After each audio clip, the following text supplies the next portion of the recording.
मानुषी संवाद में आप सबका स्वागत है. Welcome to today's edition of Manushi Samvad with a very special guest, the one and only Nambi Narayanan. What an epic fight you gave to those who tried to sabotage, subvert ISRO by targeting on scientists like you. You had to go through hell, Nambi. How does it feel now that story is over? There's been a really moving, uplifting film made on your life, The Rocket. Am I right? The Rocket. Rocketry, the Nambi effect. Yes, Rocketry, the Nambi effect. Effect. Uh, so now that ISRO has finally landed on Moon after one unsuccessful mission last year, what are your first thoughts? Well, I'm extremely happy uh, in the sense that we could achieve at least landing on the moon on the South Pole, as well as we become one of the 4 countries in the world. Now, this is something which we were aiming at long back, but for the sad incidents which took place, we could have achieved it maybe about some years back. So that way, I'm very, very happy and contented. Add to that joy, we got the award for the best film award for the movie which was based on my life. And so I'm really happy, Madhu. I'm really happy. Yeah. Okay, those who've seen that film and those like me who have heard you about the primitive state of affairs at ISRO when you were working on this mission, what are the big changes that have come about in the functioning of the ISRO as well as the infrastructure support that ISRO is getting today? Well, basically ISRO is ISRO. We keep the same culture. We keep the same decorum. I'm not working in ISRO, as you know. My only contacts are my colleagues, and most of the colleagues are also now retiring, and the people now in ISRO are totally new, and some of them are known to me only by. But your son-in-law works at ISRO. Yeah, he has retired last year, and Okay. of course, he's continuing for about another year on extension. He's the only chap who got the extension for 1 year, but he also wants to retire and then have a retired life. So that is leaving aside. The only difference I find is there are certain policy changes which are coming out of the change of the government. The government is now changed. So the government brings in certain policies. That is number one. Number two is that we understand that there is a little bit of more funding if it is required. This funding is coming readily, which was not a struggle to get the funding done. So these are the two changes I see from this. Okay. Now to some questions that have been nagging me a great deal, but they're not being discussed in either the mainstream media or on social media platforms. There is, of course, this great elation, and rightfully so, that India made it when so many others have yet to accomplish what India did at a fraction of the budget and facilities that European countries have or America has. Now, the question I have in mind is this: what are the long term goals? People are now talking of colonizing the moon. Is colonization of moon a realistic aim, goal, or even desirable? That's what I want to know from you. What would it cost? Can any country in the world afford it? Considering what it costs to not just reach there, but even get, ordinary food packets supplied, medicines, the entire support system that's needed for human beings to survive there even for a month. Tell me, Nami, what do you say to that? See, colonization could be very difficult, and I don't think that there's a need for colonization in moon, particularly when you don't have the living atmospheric conditions. But certainly, this moon can be used as an intermediate station, particularly when you are planning to have interplanetary travel. So to that extent, there will be some necessary minimum facilities. It is something like the space station, for example. The space station has limited facilities with which people are spending 1 year even in that time frame, doing some experiments. Now, moon has probably more space, so you can have a shade, you can have controlled atmosphere, you can have power and stuff like that. But that cannot be a colonization. This can be only a limited extent. You can use it as for research, you can use it. For exploration, you can use it. Maybe you want to do mining, you can use it. And anything coming in the way, I mean, like you want to know whether there are many rare materials available and that kind of a thing. But on the other hand, I don't think that you can use it as a colonization, like a colony where you can go and live there. Yes, you can, but it will be difficult and it won't be comfortable at all unless you have some other. Supposing if you have a lot of large deposits there of minerals and materials which you want, which are not available in the world, and it is worth it, then you will probably try to see how it can be excavated and then brought down to India. I mean, to the world. Otherwise, I don't think that anything is worth for the colonization, and it is not easy. Also, it is difficult.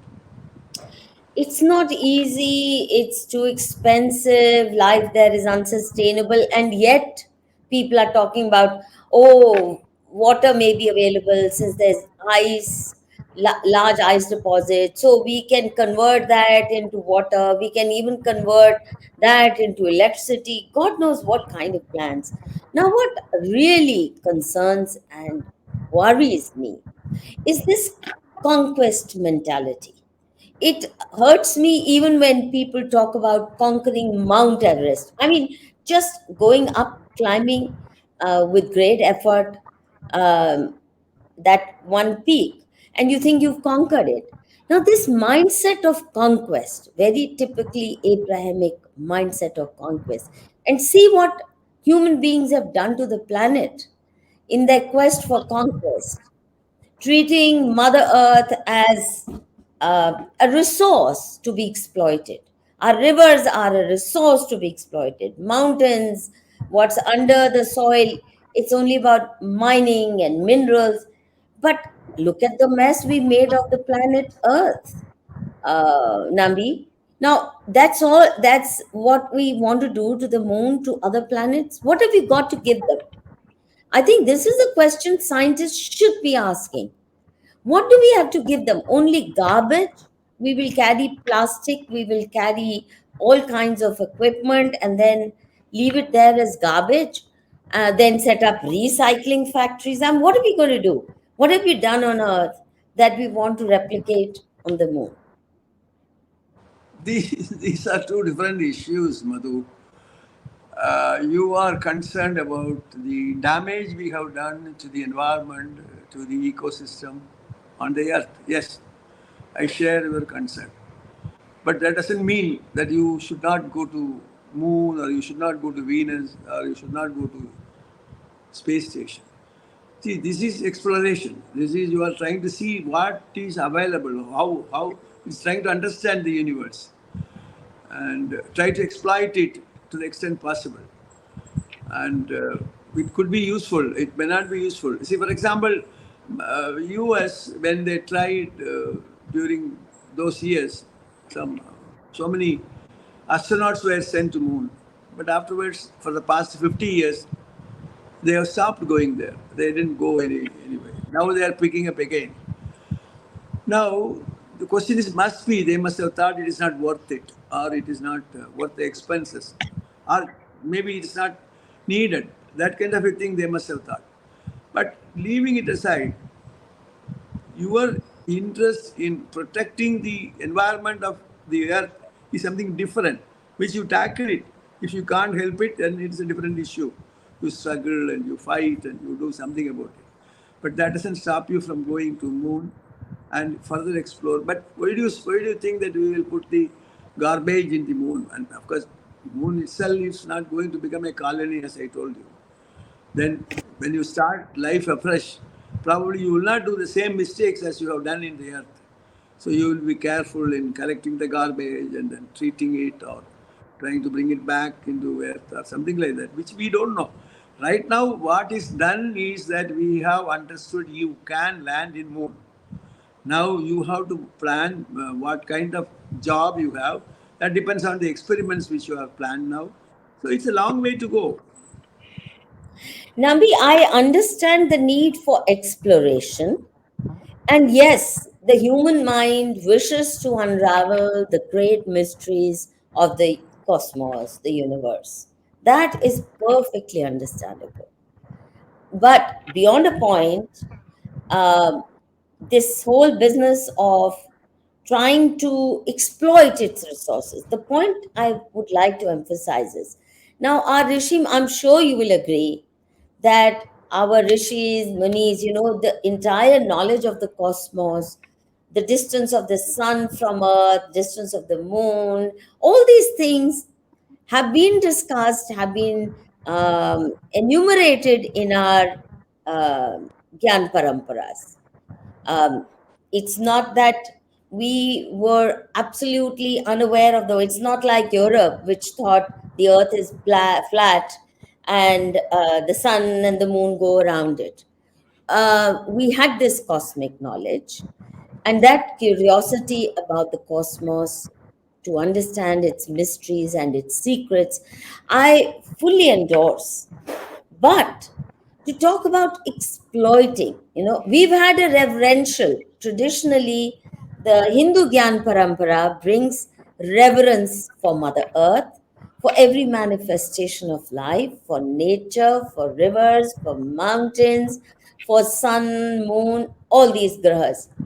Now we think of them as resources, so we'll exploit them.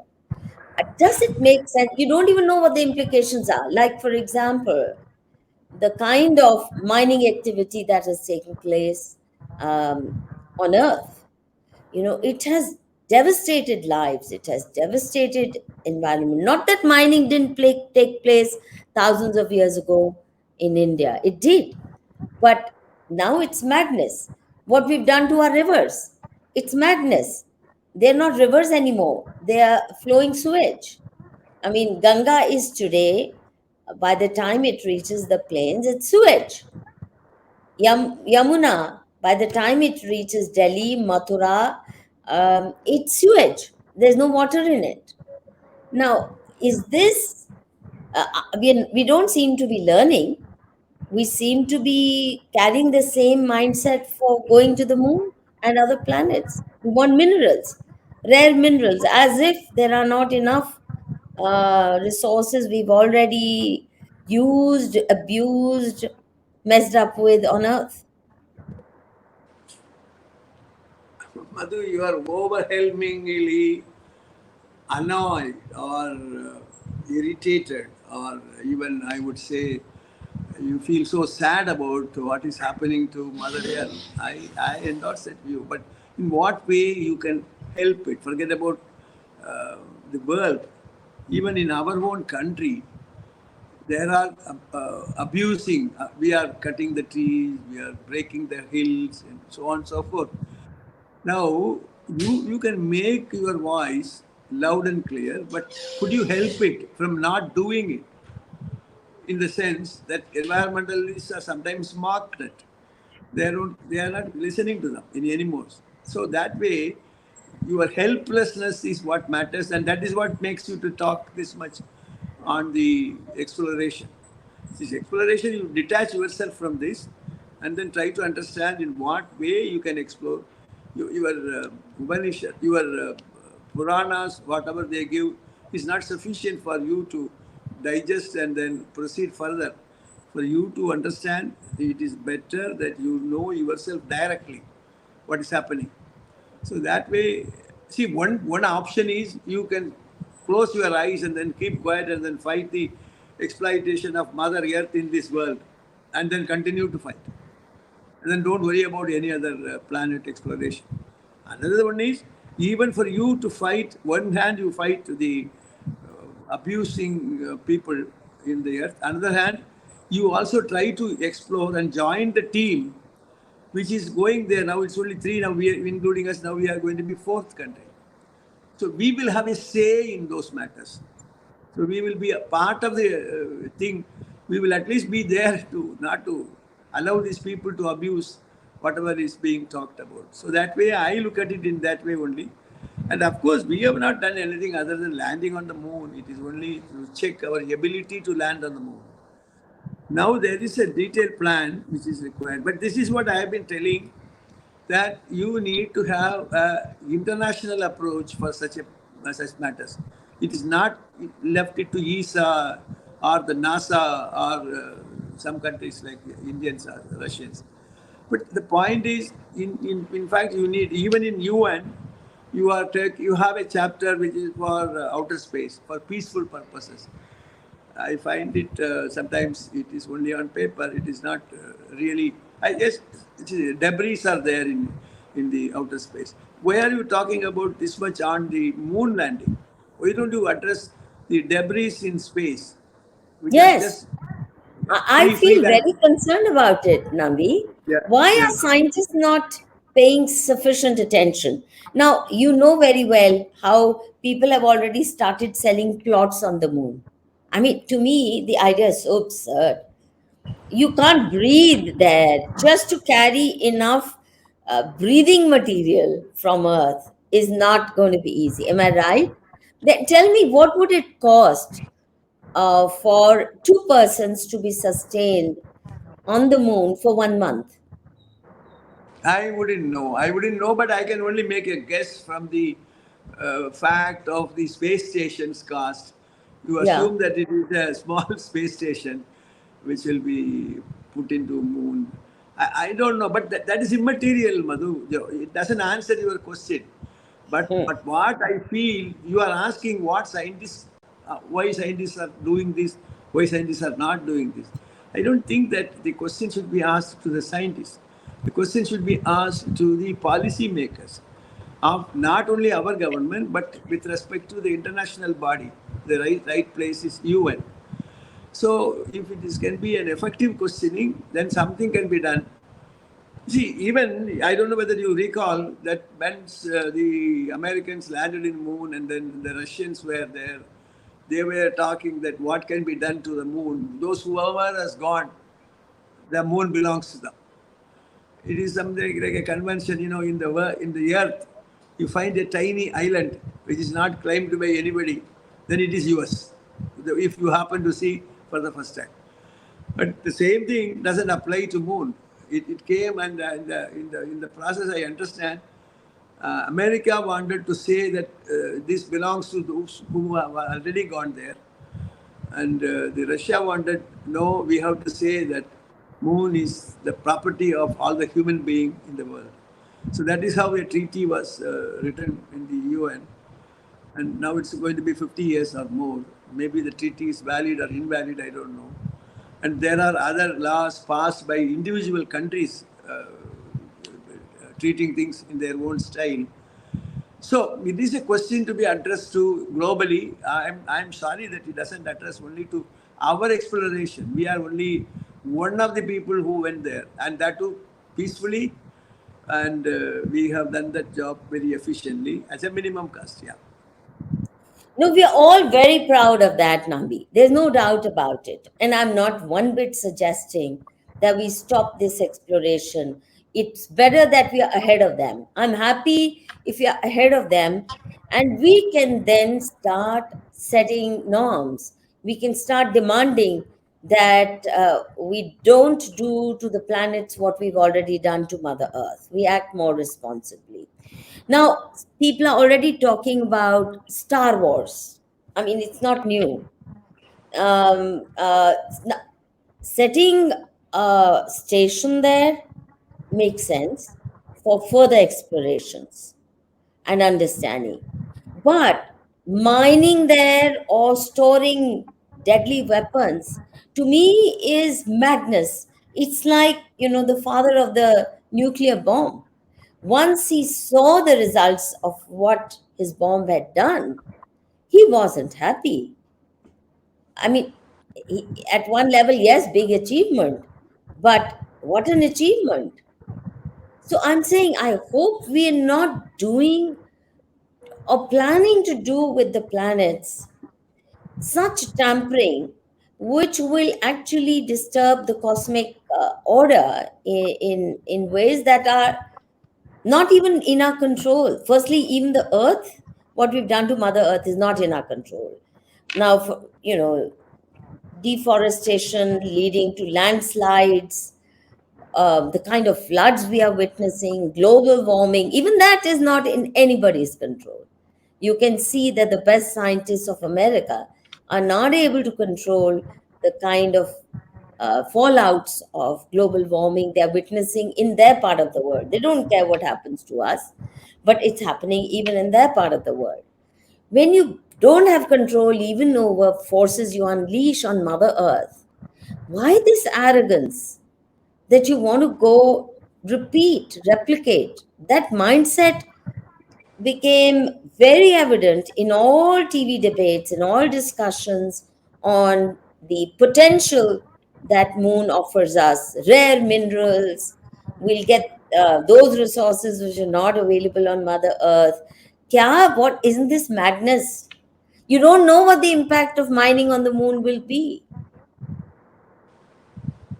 Yeah, I agree with you, but whether you like it or not, this is what is happening in the world, in the Mother Earth itself. This is happening. Why are these people cutting the trees? Why are they breaking the hills? Because they want to make money out of it.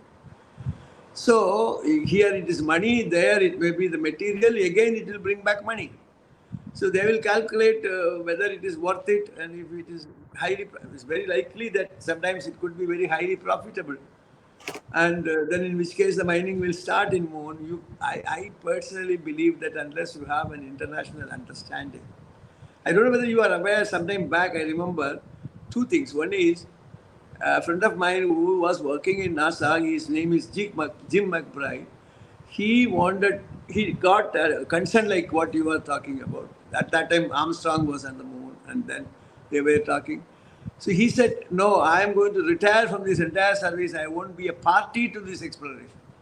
That's the minimum I can do. So he went out of NASA's job and then started doing some farming work. This is one example.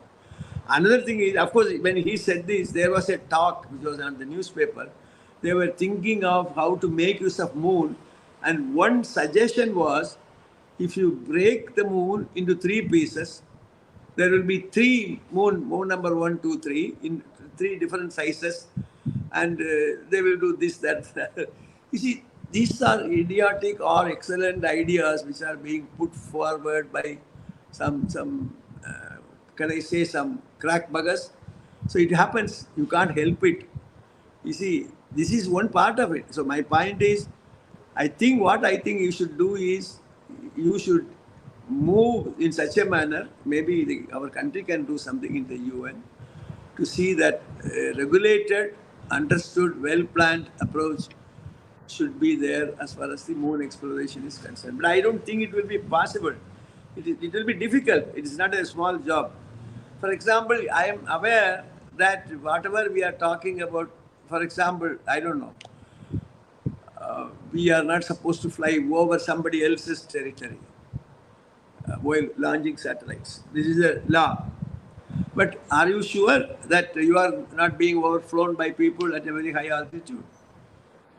I am researchers who believe that it is true that they are flying over you, not only you, any country they want. See, the idea is if they happen to fall at your place and if they damage your land or man, they will say, okay, I'm sorry, it has mishap and I will give you compensation. So the point is exploitation in this sense is taking place. Exploitation of the understanding. But we were very, very law abiding, I can tell you, when we were talking about the polar satellite launch, and we were talking about locating a station near Kanyakumari. From Kanyakumari, you can straight away shoot it to the South Pole, whereas in that process, we will be overflowing Ceylon for about 2 seconds. Our Professor Dhawan didn't agree that we will know, we will. We were arguing only 2 seconds, it is nothing big about it, it will not miss. No, he said no. And that is what pushed us to Sriharikota. And then we are launching towards east and then making a dog-leg maneuvering to go to the South Pole. So we as an Indian, we are obeying the law. We are obeying the law written by somebody. But it is not so with, particularly with China. So this is a complex question. What bothers you, I can understand. But I'm sorry, I won't be able to help you in any manner. No, no, you won't help me. We're just talking aloud, Nambi. That's all. And this story you just told me about this scientist, I forget, could you repeat his name? Who, Jim McBride, yeah. Jim McBride.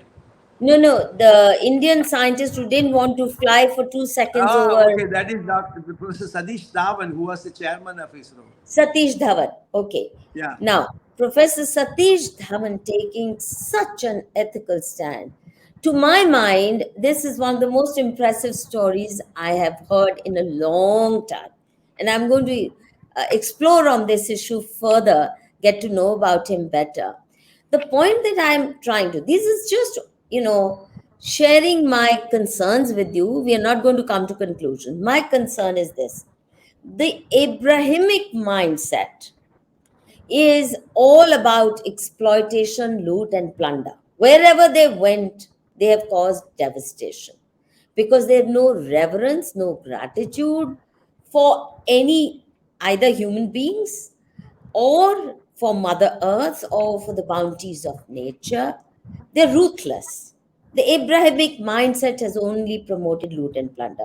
By contrast, you well know as a Hindu, we have deeply embedded notions of dharmic values.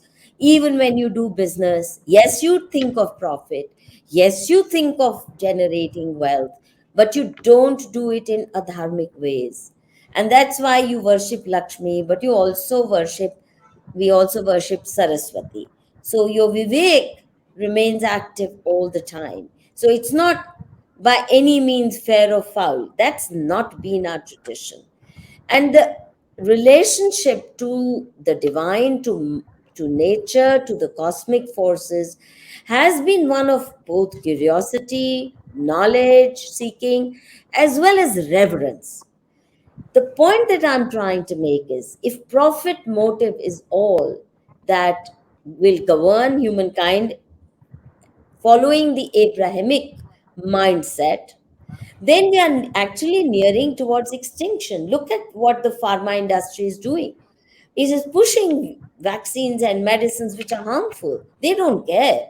They will invent illnesses, they will invent viruses just so that they can sell few more $1 billion worth of this or that nonsensical medicine. The point that I'm trying to make is, if India leads with the mindset that Satish Dhawan brought, or the dharmic mindset, yes, we will explore. And in our Hindu Gyan Parampara, there are no frontiers. It's not like thou shalt not. There are no thou shalt not commandments. Galileo, as you well know, was punished for simply saying the earth is round, not flat. Look what they did to people.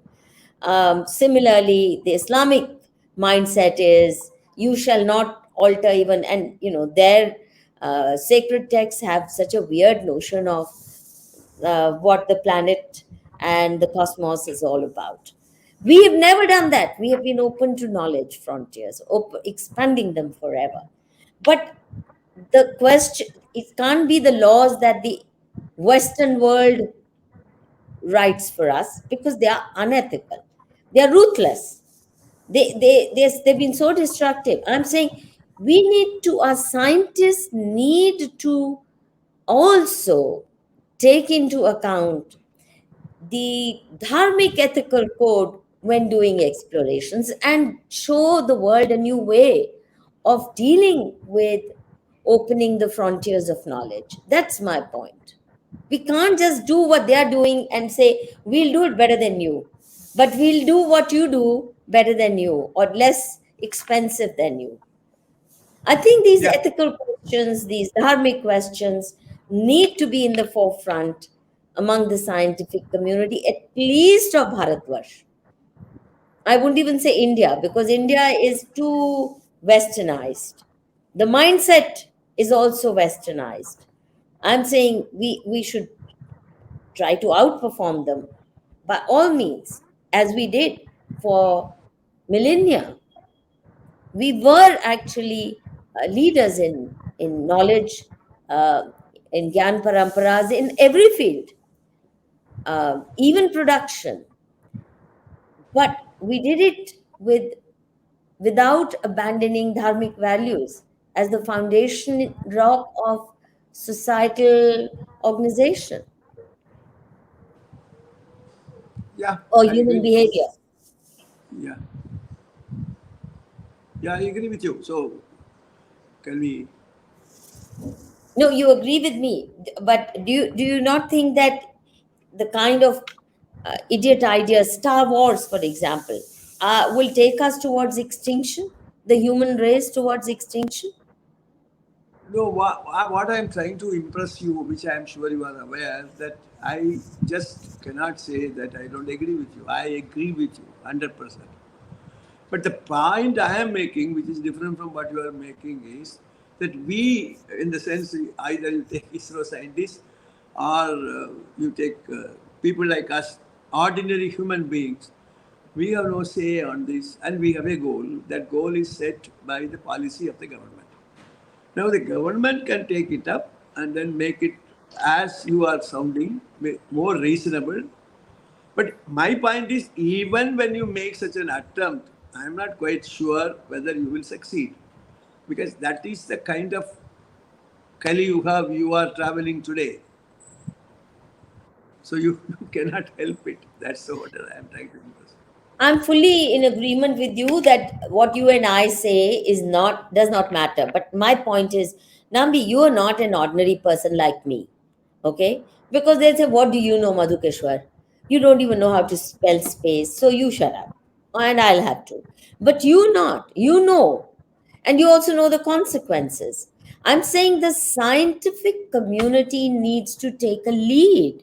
For example, in Thailand, it's the medical community which took a lead in setting their healthcare system right and not going the America way.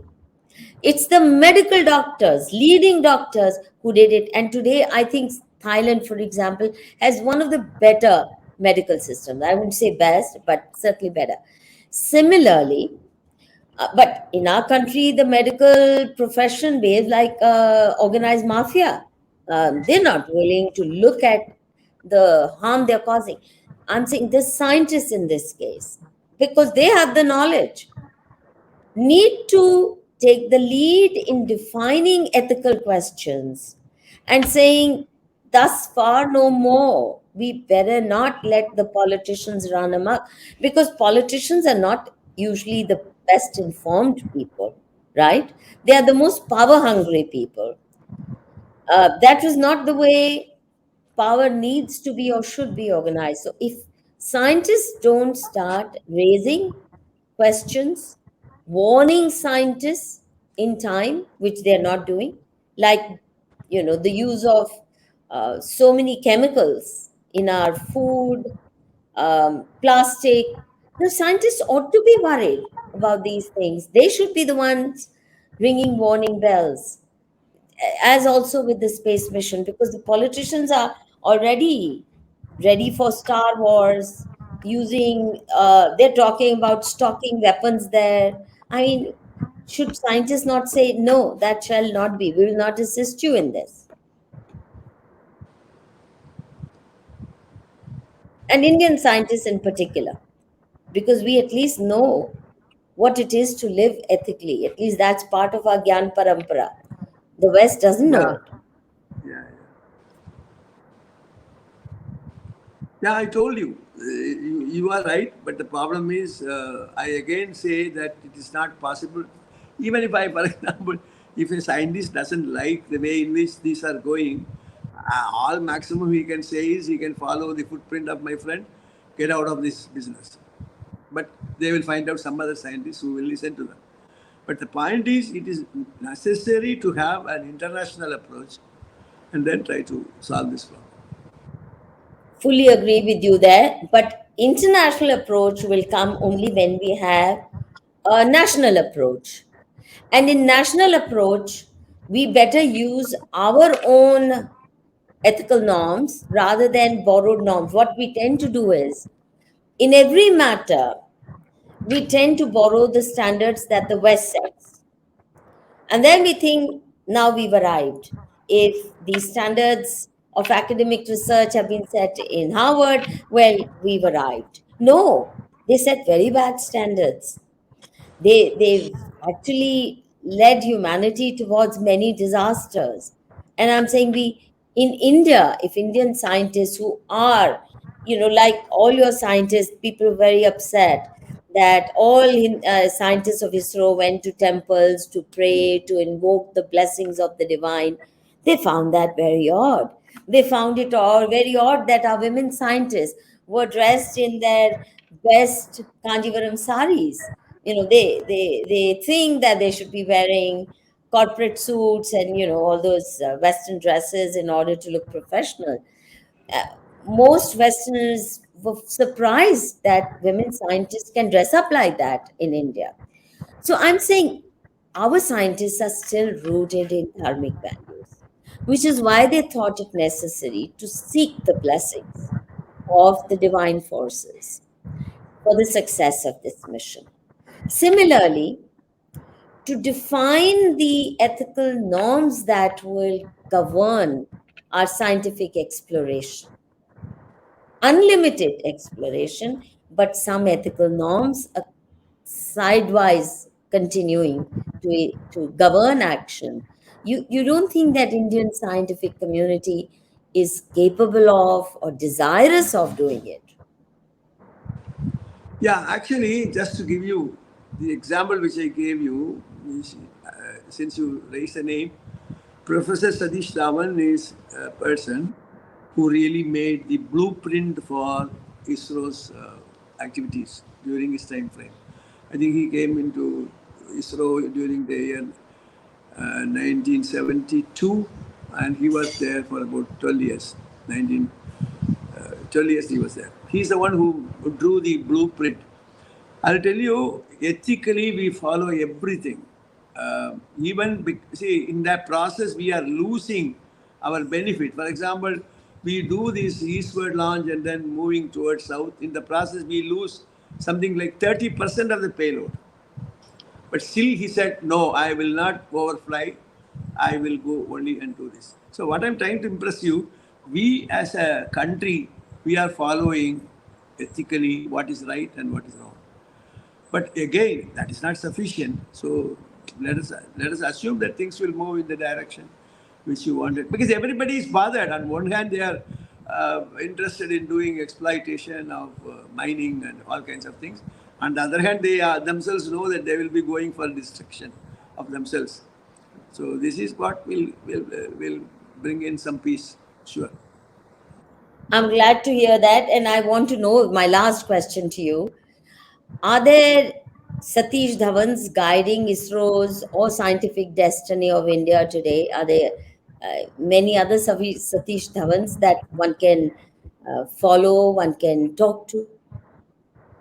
Yeah, sure. You see, every chairman is right from Dr. Sarabhai, and Satish Dhawan was the second chairman, and then third was Professor U.R. Rao, and fourth was Kasturi Rangan, and then fifth was Madhavan Nair, and then Radha Krishnan, and then Kiran Kumar, etc. So these people, every one of them are ethical because we are trained in that manner. As you were telling, science is one and then spirituality is another. We don't care what others talk about it, including me.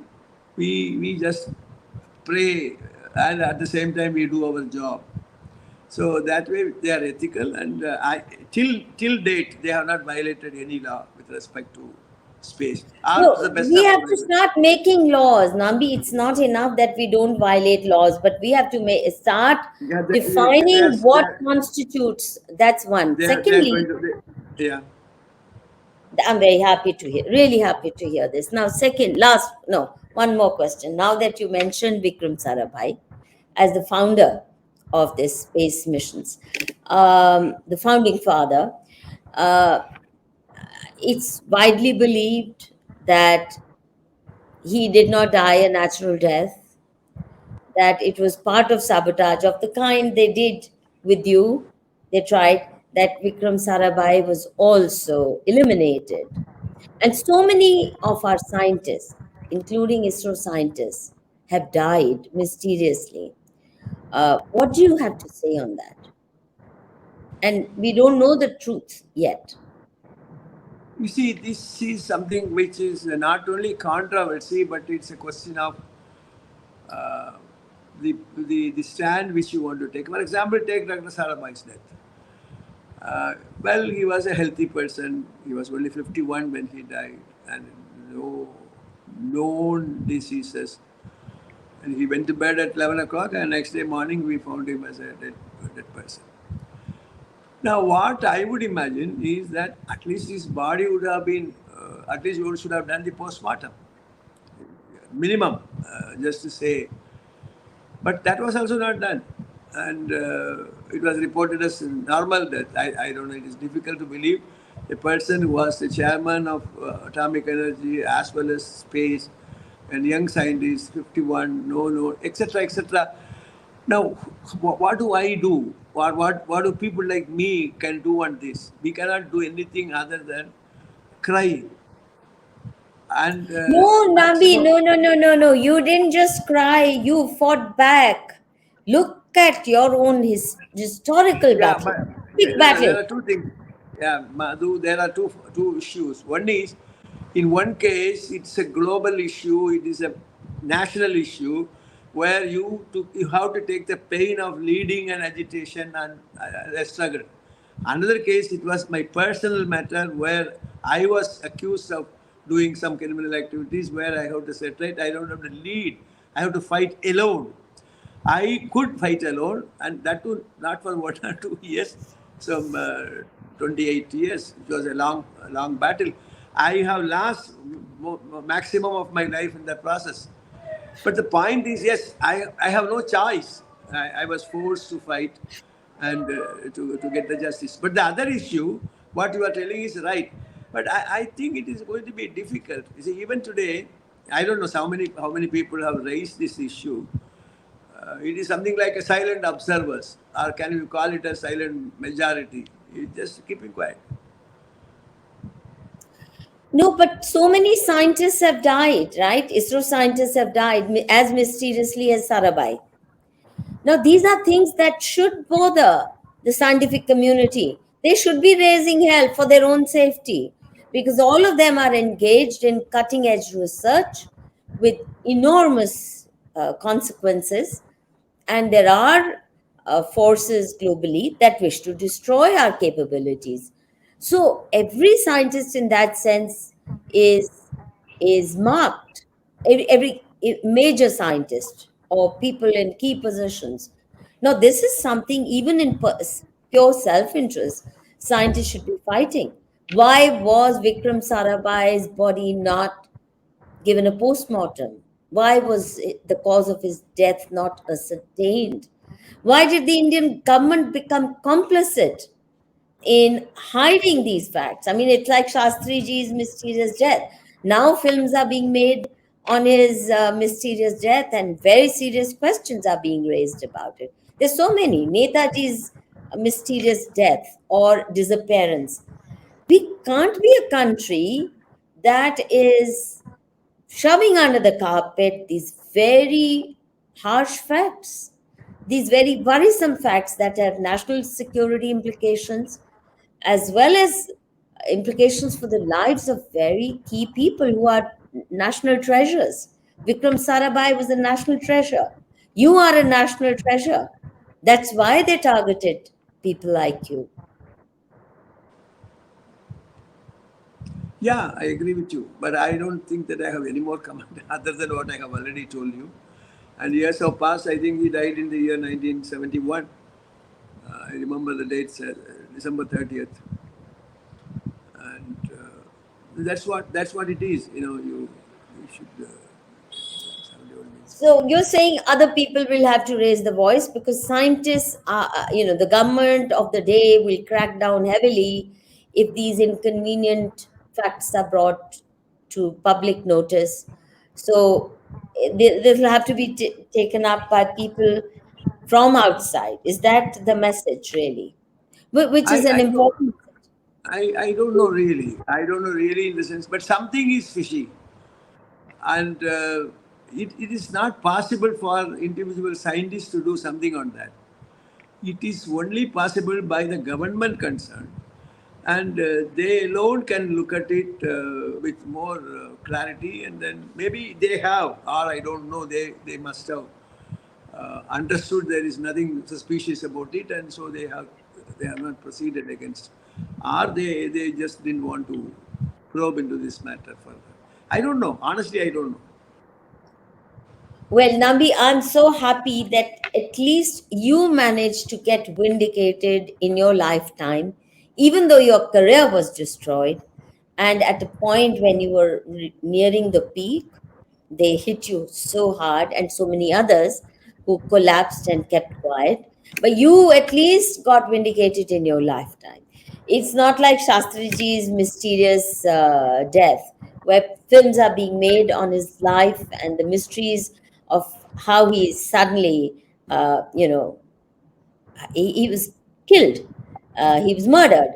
All that is coming out now, but in your case, you managed to do it, and I'm sure you've inspired many others to stand up and fight for for the truth and for justice. You got it in your lifetime, and I hope all those scientists who have likewise vanished, we can give them justice at least post facto. And there will be a film. I think a film is long overdue, or research is long overdue on what happened with Vikram Sarabhai, who all had interest in seeing him eliminated. But thank you very much for taking on my inconvenient questions. You warned me that these are not issues that you wish to have too much opinions on, too many opinions on. But since you are a dear friend and I hold you in high esteem, I took the liberty to engage with you on these issues that I can well understand why you're reluctant to talk about. Thank you, Nambi, and thank you for being Thank you so much. such an Thank you so much. inspirational figure. Thank you. Thank you. Thank you. Namaste. Namaste. Shubha.